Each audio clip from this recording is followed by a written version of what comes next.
13 अप्रैल 1919 को general Dyer के द्वारा जलियांवाला बाग में जिस तरह से नरसंहार हुआ था, उसकी सजा दिलाने के लिए और उसको दुनिया के सामने लाने के लिए डॉक्टर शंकर नायर को जो लड़ाइयाँ लड़नी पड़ी, उसी पर आधारित मूवी है केसरी चैप्टर 2। हेलो दोस्तों, नमस्कार, मैं कमलेश पाटिल। जैसे कि 18 अप्रैल को Kesari chapter 2 Akshay Kumar star movie theatre पर रिलीज हुई है। इसका पहला पार्ट जो आया था वो 2019 में आया था, जहाँ पर 21 सिख के रेजिमेंट पे ये मूवी बनी थी, जिन्होंने 1000 से ऊपर जो आपके ब्रिटिश आर्मी के जवान थे उनसे लड़ाइयाँ लड़ी थी। लेकिन वहाँ पे गद्दारी जो गद्दारों के कारण उनको वो युद्ध हार गए थे।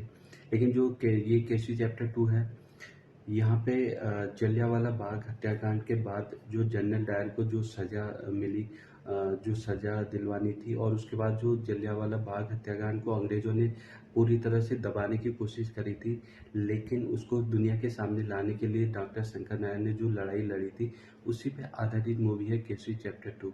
केसरी का जो पहला पार्ट बना था वहाँ के पे डायरेक्टर थे अनुराग सिंह, और जो केसरी चैप्टर 2 है ये करण सिंह त्यागी ने डायरेक्ट की है।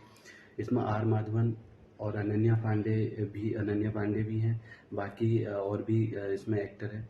लेकिन जिस हिसाब से जो मेन यहाँ पे हैं वो है डॉक्टर शंकर नायर, जिन्होंने जो पहले अंग्रेज़ों के साथ लड़ते थे, लेकिन जब उनको जलियांवाला बाग हत्याकांड के बारे में पता चला और जिस बारे में उन्होंने पता चला, तो उन्होंने उसके बाद अंग्रेज़ों के खिलाफ लड़ना शुरू किया और जो जनरल डायर थे उनको सज़ा दिलाई। उसके बाद जो जलियांवाला बाग को हत्याकांड को अंग्रेज़ जिस तरीके से दबाने की पूरी कोशिश कर रहे थे, उसको दुनिया के सामने लाए। तो इसी पे आधारित पूरी ये मूवी है।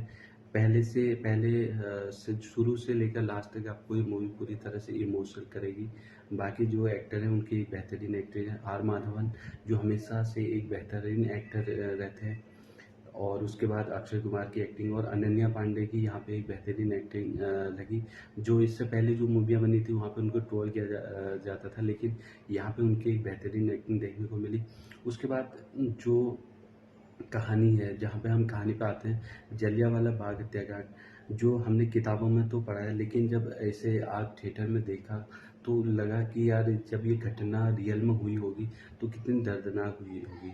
एक छोटे छोटे बच्चों को गोलियों से मारना और उसके बाद उनको एक कैद करना, अपनी जान बचाने के लिए वहाँ पे कुएं में कूद गए। तो इस तरीके से जो घटना घटी थी वो एक बहुत ही बुरी थी। लेकिन सबसे बड़ी बात यह है कि भारत जैसे देश, एक ताकतवर देश, अंग्रेज़ों से और मुग़लों से उतना खतरा नहीं है था जितना कि जो घर में जो गद्दार हैं, जो खाते भारत का ही है, रहते भारत में, लेकिन भारत के खिलाफ ही साजिशें रचते हैं और दुश्मनों के साथ मिल जाते हैं। यही यहाँ पे भी देखने को मिला। यही छावा मूवी में संभाजी महाराज के साथ भी हुआ, और वही केसरी के पहले पार्ट में। तो बहुत जो भी हमारे इतिहास में जितनी भी जो घटनाएं घटी हैं, उनका मेन अगर देखा जाए तो विदेशियों से ज़्यादा जो घर में गद्दार हैं उनकी बदौलत ये सारी चीज़ें होती हैं। वहीं जो हम मूवी की बात करें, एक बेहतरीन मूवी है, आपको देखने चाहिए, जहाँ इसको 18 साल से ऊपर के बच्चों के लिए किया गया है।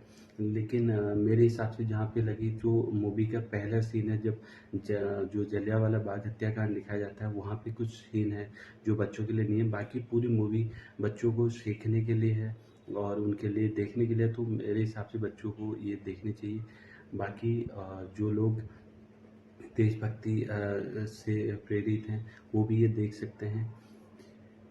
और अगर आपने ये मूवी देखी तो आपको कैसी लगी, आप इसकी राय कमेंट भी कर सकते हैं। और जहाँ पर जिस हिसाब से मूवी में एक दिखाने की पूरी कोशिश की गई थी कि अंग्रेज़ों ने किस तरीके से हम पे अत्याचार किए थे, वो सारी चीज़ें अगर आपको देखनी है तो आप मूवी जाके देख सकते हैं। आज के लिए इतना ही। नमस्कार।